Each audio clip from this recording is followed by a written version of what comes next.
اعوذ باللہ من الشیطان الرجیم بسم اللہ الرحمن الرحیم الحمد للہ رب العالمین والصلاة والسلام علی سیدنا محمد وآلہ الطاہرین اللہم صل علی محمد وآل محمد۔ اشکال خامس ما نحن فی پر جو کہ من باع شیئا ثم ملک ثم اجاز۔ بلے محقق تستری نے جو اشکالات کی ان میں سے پانچویں اشکال یہ ہے کہ ان الاجازہ المتأخرہ لما کشفت، اور یہ شروع سے بیان ہو رہا کہ یہ اشکالات تقریباً تیسرا اشکال، چوتھا اشکال اور یہ پانچواں اشکال کاشفہ ہونے کی بنا پر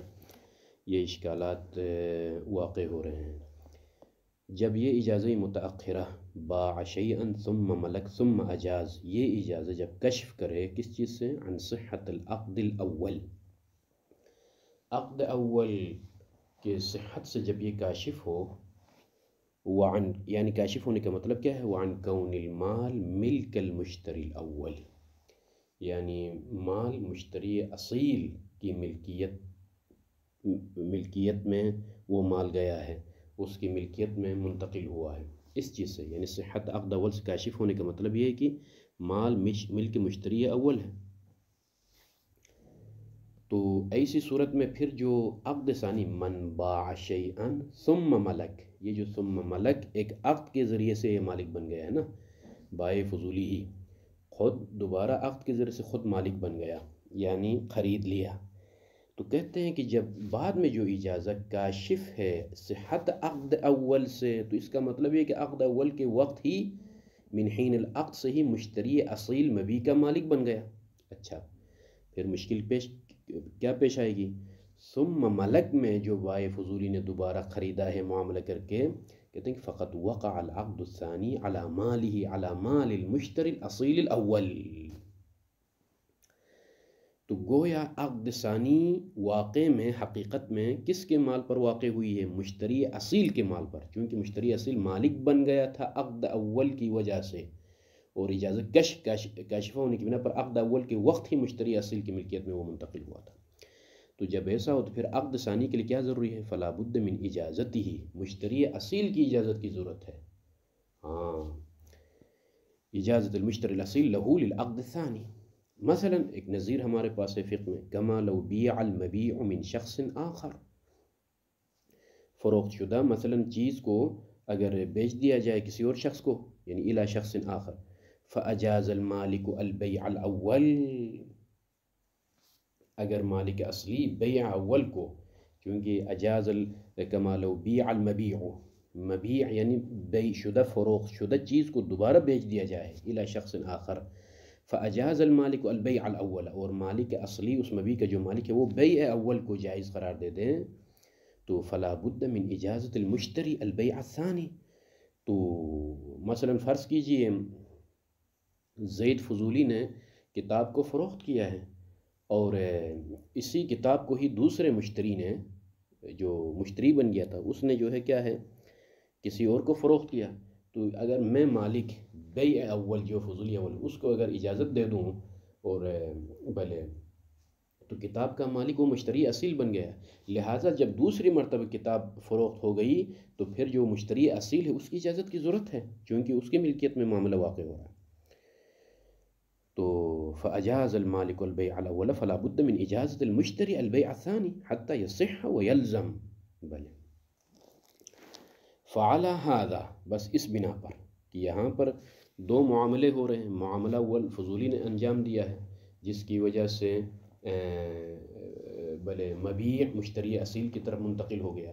دوبارہ یہ فضولی خود مالک بن رہا ہے شرع کے ذریعے سے، دوبارہ خود خرید رہا ہے۔ تو یہ جو خرید رہا ہے گویا بعد میں اجازت جو دے گا مالک جدید، وہ اجازت کشف کر رہا ہے کہ اول عقد میں ہی یہ مبیع جو ہے مشتری اصیل کی طرف منتقل ہوا ہے، تو عقد ثانی گویا فی ملکیت المشتری الاصیل، ملکیت مشتری اصیل میں عقد ثانی واقع ہو رہی ہے۔ تو اس بنا پر کیا لازم آ جائے گا؟ یلزم توقف اجازت کل من الشخصین علی اجازت الآخر، شخصین سے مراد مشتری اصیل اور مالک جدید جو فضولی مالک بن گیا ہے، دونوں کی اجازتیں ایک دوسرے پر موقوف ہوں گی۔ دونوں کی اجازتیں ایک دوسرے پر موقوف ہوں گی۔ چونکہ کیسے موقوف ہوں گی؟ اجازت اول جب من باع شیئا ثم ملک ثم اجاز، یہ اجازت کب دے سکتا ہے ثم اجاز؟ جب بیع ثانی کی اجازت دے دے، یعنی مشتری اصیل عقد ثانی کی اجازت دے دے۔ من باع شیئا ثم ملک میں جو ثم ملک، چونکہ یہ عقد ثانی ہے، کیونکہ یہ جو مشتری بائع فضولی مالک بن گیا ہے عقد کے ذریعے سے، خرید و فروخت کے ذریعے سے مالک بن گیا ہے، تو ایسی صورت میں بس مشتری اصیل کی اجازت موقوف ہے، یعنی اجازت کا صحیح ہونا موقوف ہے کس کی اجازت پر؟ مالک جدید جو فضولی مالک بن گئے اس کی اجازت پر۔ اور مالک فضولی کی اجازت موقوف ہے کس بات پر؟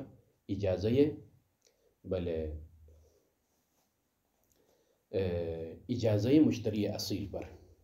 بلکہ ترقی کر کے کہتے ہیں کہ نہ فقط اجازہ موقوف ہے بلکہ وتوقف صحت کل من العقدین علی اجازت المشتری الفضولی، بلکہ دونوں عقدوں میں سے ہر ایک موقوف ہے کس پر؟ علی اجازت المشتری الفضولی، مشتری فضولی کی اجازت پر موقوف ہے، مگر تھوڑی سی جو ہے فرق کے ساتھ۔ وہ کس طرح سے؟ چونکہ عقد ثانی تو قطعاً موقوف ہو گیا کس پر؟ مشتری اصیل کی اجازت پر، ٹھیک ہے کہ نہیں؟ جب عقد ثانی کی اجازت دیں تو پھر جو ہے یہ مالک جدید جو فضولی ہے وہ اجازت دے سکتا ہے کس کی؟ عقد اول کی، ٹھیک ہے کہ نہیں؟ تو گویا مباشرتاً اور براہ راست عقد ثانی موقوف ہو گیا کس پر؟ اجازہ مشتری فضولی پر، اور عقد اول بالواسطہ موقوف ہو گیا کس پر؟ عقد اول کی صحت موقوف ہو گیا بالواسطہ، بواسطۃ البائع الفضولی، موقوف ہو گیا کس پر؟ مشتری اصیل کی اجازت پر۔ ہاں، اس طریقے سے توقف ہے، یعنی عقد ثانی مباشرتاً براہ راست موقوف ہے اجازہ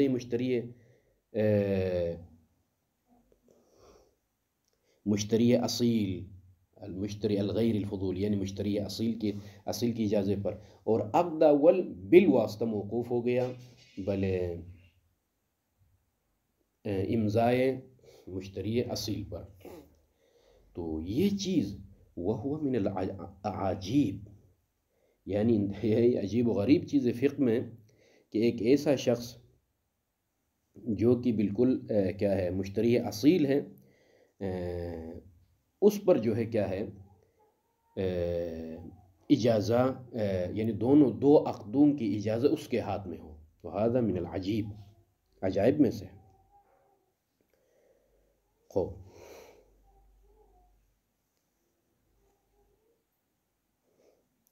بل من المستحیل، بلکہ محال ہے کہ جو ہے ایک مشتری اصیل کیا ہو، مشتری اصیل جو ہے بل من المستحیل، یعنی مشتری اصیل کے ہاتھ میں ہو اجازہ، اور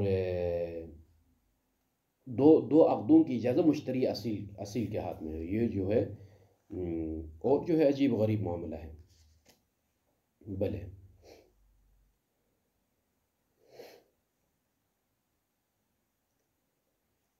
خوب،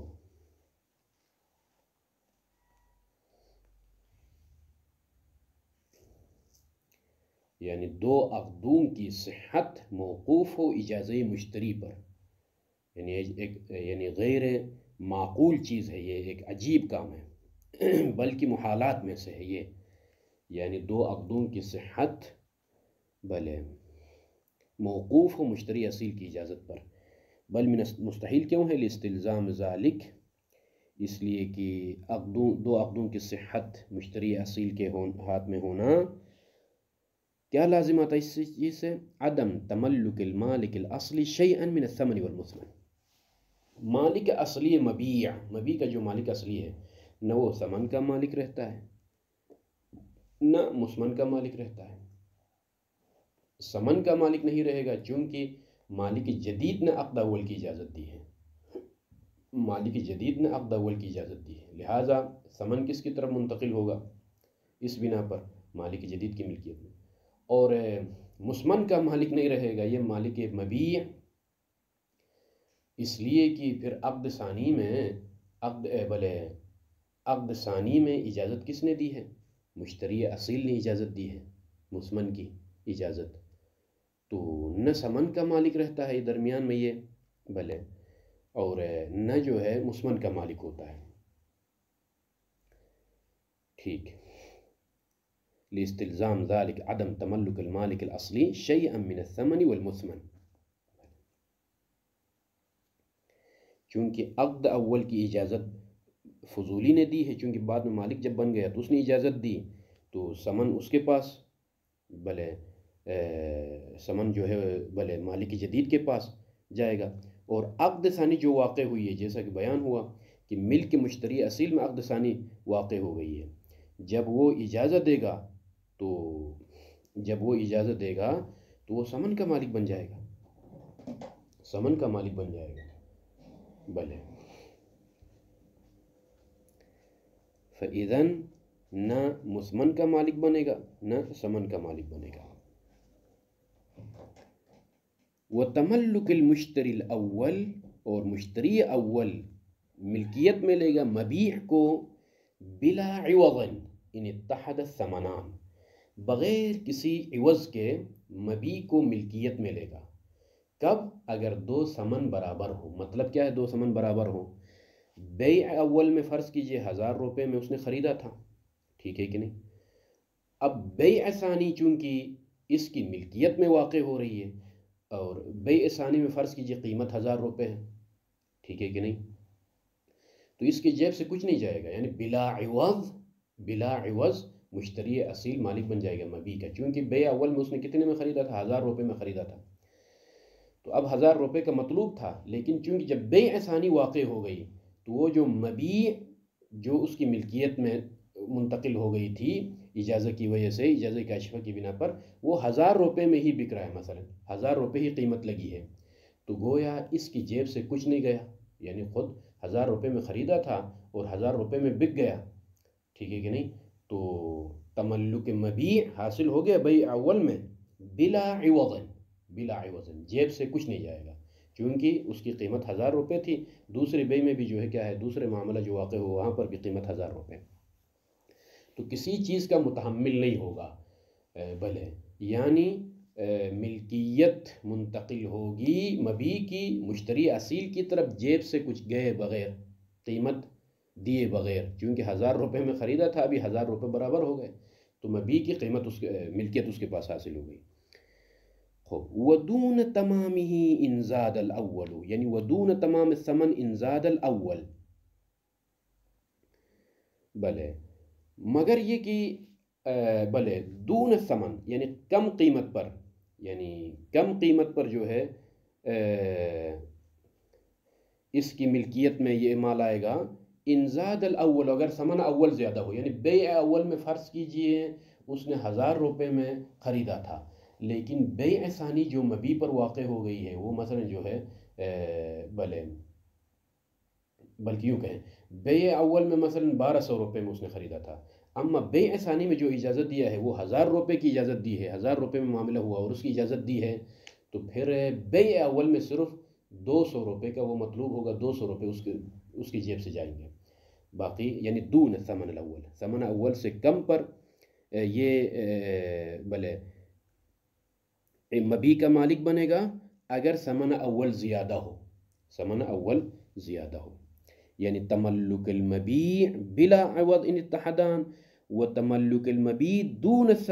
الثمن ان زاد الاول، بھلے اگر ثمن اول زیادہ ہو تو صرف اس کی جیب سے مثلا جو ہے فرض کیجئے ثمن اول 1200 ہے، ثمن ثانی 1000 روپے میں اجازت دیا ہے، تو بس ختم، صرف جیب سے یعنی 200 روپے کا متحمل ہوگا وہ. وَمَعَ زِيَادِهِ إِن نَقَصَ، لیکن عکس کریں، اگر ثمن اول کم ہے، ٹھیک ہے کہ نہیں، بھلے تملک المبیع بھلے مع زیادت العوض ان نقص الثمن الاول، اگر ثمن اول کم ہے، فرض کیجئے ثمن اول بھلے 1000 روپے میں اس نے خریدا تھا، ابھی جب معاملہ ثانی ہو گیا تو وہ 1500 روپے میں، تو یہاں پر اس کے حصے میں 500 روپے زیادہ، یعنی اس کا نصیب جو حصہ بنے گا وہ 500 زائد، ابھی اس کو 500 روپے ملیں گے، یعنی بھلے مبیع اور ساتھ ساتھ 500 روپے عوض میں بھی ملیں گے۔ کیوں؟ اس لیے کہ یہ جو بیع ثانی واقع ہو رہی ہے، یہ بیع ثانی اس مشتری اصیل کی ملکیت میں یہ بیع واقع ہو رہی ہے، لہٰذا اگر اس کی قیمت برابر ہے تو مبیع کا مالک ہوتا ہے بغیر کسی عوض کے۔ اگر یہ قیمت کم ہے تو تھوڑی سی قیمت پر جو ہے، مثلا جو ہے فرض کیجئے 200 روپے کا فرق ہے، 300 روپے کا فرق ہے، تو سابقہ ثمن پہ جو 200 روپے دیا ہے وہ زائد شمار ہوں گے، اس کی جیب سے صرف 200 روپے کا متحمل ہوگا، یعنی کم قیمت پر مبیع کا مالک بنے گا۔ اگر دوسری قیمت بیع ثانی میں معاملہ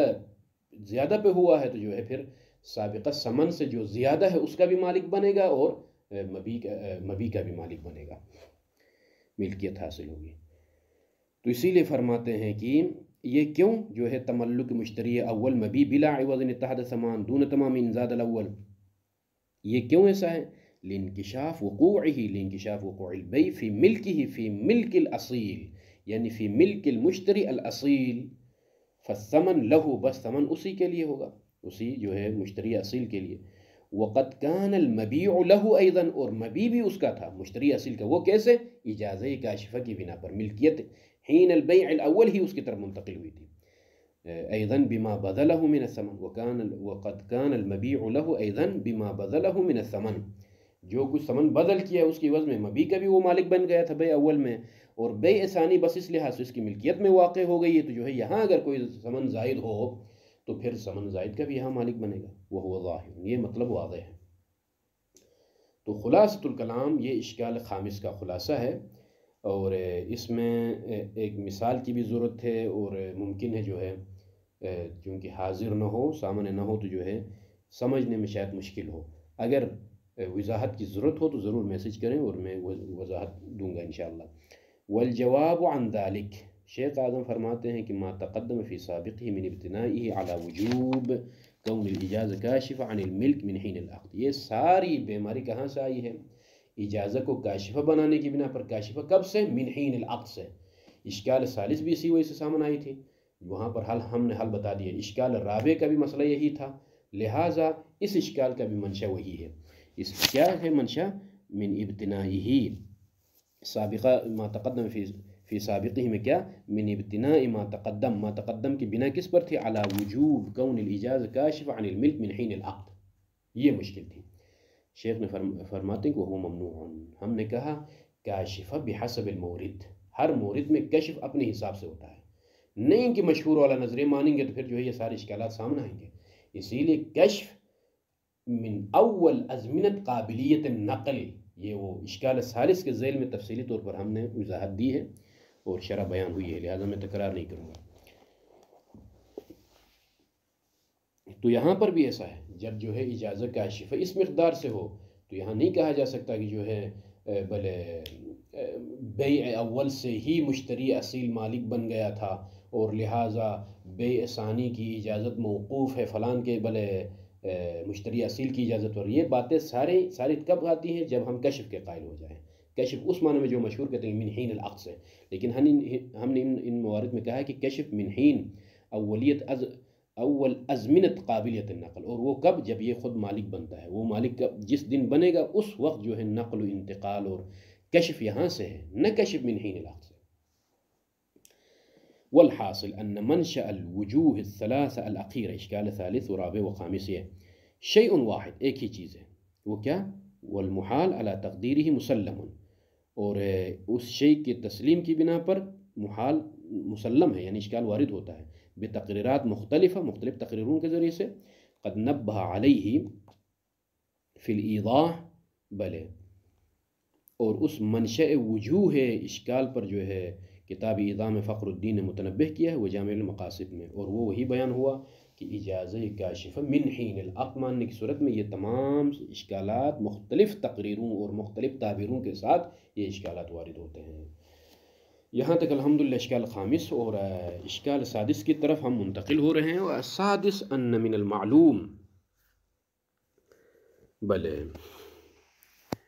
انہو یکفی فی اجازت المالک، کون سا یہ بھی اشکال اسی پر ہے، من باع شیئا ثم ملک ثم اجاز،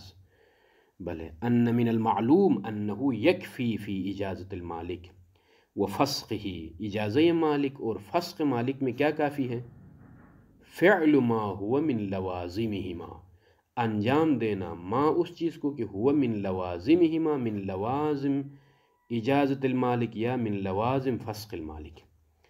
بھلے ضروری نہیں کہ قولی ہو، یعنی کہنے کا مطلب ہے کہ اجازہ قولی ہونا ضروری نہیں ہے، اجازہ فعلی بھی ہو سکتا ہے۔ اسی طرح سے فسخ میں فسخت کہنا لازم نہیں ہے، ایک ایسا فعل جو عقد کے منافی ہو تو پھر جو ہے یہ بھی فسخ شمار ہوتا ہے۔ اچھا، ولما، اب آ جائیں ہمارے معاملے میں کیا ہوتا ہے، ہمارے معاملے میں من باع شیئا ثم ملک، یہ من باع شیئا مشتری فضولی نے فروخت کیا تھا، تو دوبارہ کیا ہو گیا، ثم ملک، اسی مشتری فضولی نے ہی ملکیت میں لیا، یہ ملکیت میں کیسے لیا ہے، بیع و شراء کے ذریعے سے، یعنی مالک اصلی نے فروخت کیا اسی فضولی کو، اور اس فضولی نے جب خریدا تو یہ مالک جدید بن گیا۔ کہتے ہیں کہ یہ جو بیع ثانی ہے، یہ جو عقد ثانی ہے، یہ عقد ثانی فعل ینافی العقد الاول، فعل وببرکت هذا الفعل ينفسخ العقد الاول، اس فعل کے ذریعے سے عقد اول فسخ ہوتا ہے۔ بھلے ولما باع المالک، اسی لیے فرماتے ہیں کہ جب مالک نے فروخت کیا، مالک نے کب فروخت کیا، من باع شیئا کے بعد ثم ملک، مشتری نے جو ملکیت میں لی ہے، یہ کیسے ملکیت میں لی ہے، مالک اصلی نے فروخت کی، اسی لیے ولما باع المالک مالہ من الفضول یعنی الى الفضول بالعقد الثانی فقط نقل المال، مالک اصلی نے نقل کیا اپنے مال کو عن نفسه وتملک الثمن، ثمن کو ملکیت میں لی، اور یہ فعل ہے، وہوا، اور یہ فسخ، یہ بیع کو انجام دینا، لا یجامع صحت العقد الاول، عقد اول جو فضولی سے صادر ہوا ہے اس کے ساتھ یہ جمع نہیں ہو سکتا، فإنہا، بلے فإن صحت العقد الاول تقتضی تملک المالک للثمن الاول، اس لیے کہ صحت اول کا تقاضا کیا ہے، بیع اول کا صحیح ہونے کا تقاضا یہ کہ ثمن مالک، تملک المالک للثمن الاول، ثمن اول کا مالک بنے گا، لیکن وحیث وقع الثانی، لیکن چونکہ اب معاملہ ثانی واقع ہو گیا ہے، بلے مالک اصلی نے خود معاملے کو انجام دیا ہے بیع ثانی کو، تو فقط وقع الثانی، معاملہ ثانی واقع ہو گیا، تو یکون فسخا لہو، یہ بیع ثانی اس بیع اول کو فسخ کرتا ہے، وَإِن لَمْ يَعْلَمْ بِوُقُوعِهِ، یعنی وَإِن لَمْ يَعْلَمْ الْمَالِكِ الْأَصْلِ بِوُقُوعِ عقد الفضولی، بلے نہیں جانتا ہو، جہالتاً بھی انجام دیا ہو، فضولی نے کیا نہیں کیا پتہ نہیں، لیکن مالک ہے، مالک اصلی، اس کے لیے سلطنت ہے، اس نے اپنے مال کو فروخت کیا، یہ فضولی خود مالک بن گئے، تو یہ جو معاملہ ہے فروخت مالک کی طرف سے دوسرا معاملہ، اس کی وجہ سے معاملہ اولا جو فضولی کا تھا وہ باطل ہو گیا، فلا یجدی الاجازہ المتاخرہ، اب فسخ و رد کے بعد دوبارہ اجازت بھی دے دیں تو پھر اس اجازے کا کوئی فائدہ نہیں ہے۔ بھلے خوب، وبالجملہ حکم عقد الفضولی، یہ خلاصہ، چونکہ بعد میں شیخ اعظم اسی پر اعتراض بھی کریں گے، وبالجملہ حکم عقد الفضولی قبل الاجازہ، اجازت سے پہلے عقد فضولی کا حکم کیا ہے، کسائر العقود الجائزہ، دیگر جو عقود جائزہ ہے، ہبہ ہے، بیع ہے مثلا، بھلے فرض کیجئے ہبہ ایک عقد جائز ہے، کسائر العقود الجائزہ، اس کی طرح ہے، جس طرح سے وہاں ہبہ کرنے کے بعد اگر کوئی ایسا تصرف جو ہبے کے ساتھ متنافی ہو تو یہ ہبہ باطل ہوتا ہے، یبطل الہبہ، بھلے تو عقد جائز جو کہ لازم نہیں ہوا ابھی تک، عقد جائز ہے، مثلا اسی طرح بیع ابھی تک لازم نہیں ہوا، جائز ہے، خیار موجود ہے اس میں، اگر جو ہے کوئی مدت خیار میں صاحب خیار اگر جو ہے اس کو فروخت کرے دوبارہ کسی کو، یا ہبہ ابھی تک لازم نہیں ہوا ہے اور اس کو کسی اور کو ہبہ کر دے، تو پھر جو ہے یہاں پر سب نے کہا کہ جو ہے وہ بیع باطل ہوتی ہے، اس کی وجہ سے، اس فعل کی وجہ سے وہ ہبہ باطل ہوتا ہے۔ یہ فضولی بھی ایسا ہے، فضولی بھی اس طرح سے، چونکہ فعل منافی انجام دینے سے فضولی بھی ختم ہوتا ہے، بل اولا منہا، بلکہ عقود جائزہ سے بلے فضولی کا فسخ ہونا اولا ہے، کیوں اولا ہے، وجہ اولویت، چونکہ باقی عقود جائزہ میں بلے رفع ہے، اور فضولی میں دفع ہے۔ کیا مطلب دفع ہے؟ عقود جائزہ میں تمام شروط کے ساتھ عقد واقع ہوئی ہے، اب اس عقد کو اٹھانا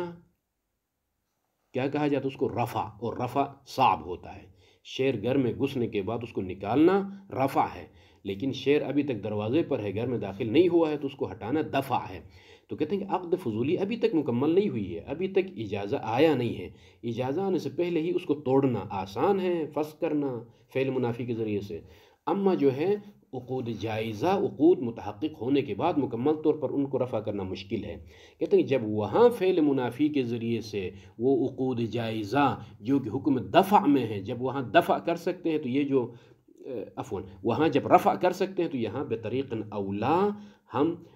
فضولی کو اٹھا سکتے ہیں، اس لیے کہ یہاں دفع ہے، رفع نہیں ہے، اور دفع آسان ہے رفع سے، کیونکہ عقد فضولی کب مکمل ہوگی؟ جب اجازہ آ جائے۔ اجازہ آنے سے پہلے ہی فضولی کو ہٹانا آسان ہے، تو بطریق اولا یہاں فسخ ہوگا فعل منافی کے ذریعے سے۔ یہ اشکال ہے بھلے شیخ صاحب تستری کی من باع شیئا ثم ملک ثم اجاز پر۔ اما شیخ اعظم فرماتے ہیں کہ والجواب ان فسخ عقد الفضولی هو انشاء رده، بھئی فضولی کا فسخ جو ہوتا ہے نا وہ فعل کے ذریعے سے نہیں ہوتا ہے، انشاء رد کرو، رددت، ابطلت، فسخت، اس طرح انشاء رد فعل نہیں۔ واما الفعل المنافی لمضی عقد الفضولی مثلا كتزویج المعقود فضولا نفسها من آخر، فضولا مثلا جو ہے کسی شخص نے عورت کا نکاح کروا دیا تھا معقودہ فضولاً، لیکن اس عورت نے کیا کیا؟ ایک ایسا تصرف کیا، یعنی کون سا تصرف؟ کسی اور کے ساتھ شادی کر لی اجازت دینے سے پہلے ہی، تو یہاں پر کیا ہے؟ یہ فعل منافی ہے صحت فضول عقد اول کے ساتھ، پھر جو ہے عقد اول کی اجازت کا محل ہی ختم ہو گیا۔ اسی طرح وبیع المالک مالہ المبیع فضولا من آخر، فضولی نے میرے کتاب فروخت کیا تھا، میں نے اجازت دینے سے پہلے میں نے خود کسی کو فروخت کر دی، تو یہ فعل منافی ہے لصحت العقد الاول، لمضی عقد الاول، جب منافی ہے تو یہ جو افعال ہیں فلیس فسخا لہ، شیخ اعظم فرماتے ہیں کہ یہ افعال فسخ شمار نہیں ہوتے ہیں،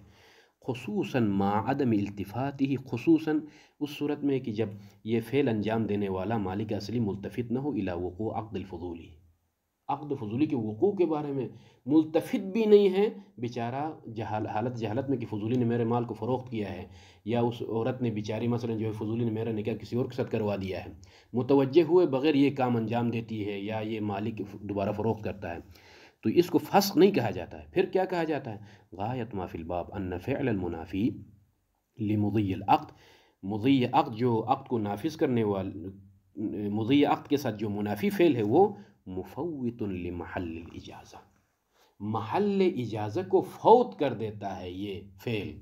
فسخ نہیں کرتا ہے، فسخ کرنا اور ہے، محل اجازہ فوت ہونا اور ہے۔ فَإِذَا فُرِضَ وُقُوعُهُ صَحِيحًا، اگر بلے یہ عقد جو واقع ہوئی ہے فرض کرے وہ عقد صحیح واقع ہوئی ہے تو فات محل الاجازہ، ٹھیک ہے کہ نہیں؟ محل اجازہ فوت ہوئی ہے، چونکہ بعد میں فعل ایسا انجام دیا ہے کہ جس کی وجہ سے اجازہ کا موضوع باقی نہیں رہا ہے۔ وَيَخْرُجُ الْعَقْدُ عَنْ قَابِلِيَّةِ الْإِجَازَةِ، عقد فسخ نہیں ہوتا ہے بلکہ قابلیت اجازت سے عقد خارج ہوتا ہے، اما مطلقاً، یا مطلقاً جو ہے عقد قابل اجازہ نہیں رہتا ہے کسی بھی حال میں، کما فی المثال تزویج، جیسا کہ مثال تزویج میں کوئی حال نہیں ہے کہ وہاں پر دوبارہ عورت اگر اجزتو کہے تو جو ہے جو فضولی نے جس کے ساتھ شادی کروائی ہے اس کی بھی بیوی بن جائے، اور خود نے جس کے ساتھ شادی کی ہے اس کی بھی بیوی بن جائے، یہ گنجائش نہیں ہے۔ بھلے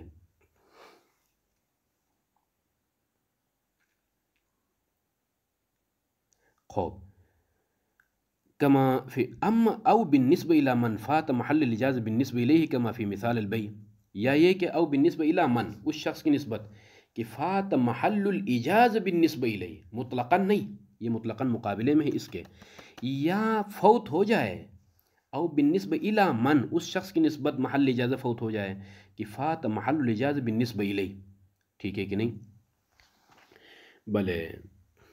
قابلیت اجازت سے یہ عقد خارج ہوتی ہے کس کی نسبت؟ کس کی نسبت؟ یعنی یخرج العقد عن قابلیت الاجازہ بالنسبہ الی من، مطلقاً نہیں بلکہ بالنسبہ الی من، کہ فات محل الاجازہ بالنسبہ الی، جس کی نسبت محل اجازہ فوت ہو گیا، اس کی نسبت قابل اجازت نہیں رہا ہے یہ عقد. کما فی مثال البیع، جیسا کہ مثال بیع میں مثلا میری کتاب فضولی نے فروخت کر دی، ٹھیک ہے، فضولی نے فروخت کر دی، کرنے کے بعد جو ہے بھلے اب میں نے کیا کیا، میں نے پھر کسی اور کو فروخت کیا، میں نے کسی اور کو فروخت کیا، تو یہاں پر کیا ہے، میری نسبت میں دوبارہ اس کا اجازت نہیں دے سکتا ہوں، میری نسبت محل اجازت فوت ہو گیا ہے. فإن محل الإجازة إنما فات بالنسبة إلى الأول، مالک اول کی نسبت جس نے خود اپنی کتاب فروخت کیا ہے اس کی نسبت قابل بلے یہ اجازت نہیں دے سکتا ہے، محل اجازت فوت ہو گیا ہے. فللمالک الثانی ان یجیز، لیکن جو دوبارہ مالک ثانی بن گیا ہے، فضولی جو دوبارہ مالک جدید بن گیا ہے، وہ اجازت دے سکتا ہے. تو لہٰذا فوت محل اجازت بالنسبة الى المالک الاصلی الذي باع هذا الكتاب للفضولی. من باع شيئا ثم ملک، میں مالک اصلی ہوں، میں نے کتاب فروخت کی، وہی فضولی دوبارہ مالک بن گیا ہے، تو میں ابھی جو ہے اجازت نہیں دے سکتا ہوں، میری نسبت محل اجازت فوت ہو گیا. لیکن یہ فضولی جو مجھ سے خرید کر دوبارہ مالک بن گیا ہے، فَلَهُ أَن يُجِيز، وہ اجازت دے سکتا ہے، اس کی نسبت محل اجازت فوت نہیں ہے. اما باب تزویج میں ہر لحاظ سے جو ہے کیا ہے، قابل اجازت نہیں رہا وہ، کیونکہ وہاں پر مورد ایسا ہے کہ تزویج پھر 2 مرتبہ نہیں ہوتی ہے. نعم، ہاں، لو فسخ المالک الاول نفس العقد. یہاں سے شیخ اعظم استدراک کرتے ہیں کہ ممکن ہے مالک ثانی کے لیے بھی کیا ہے، جو مالک ثانی کے لیے محل اجازت باقی رہتا ہے، مثال بیع میں جو کہا ہے، اس پر ہمارا استدراک ہے، یعنی اشکال وارد ہو سکتا ہے. وہ کس بنا پر؟ انشاءاللہ آئے گا.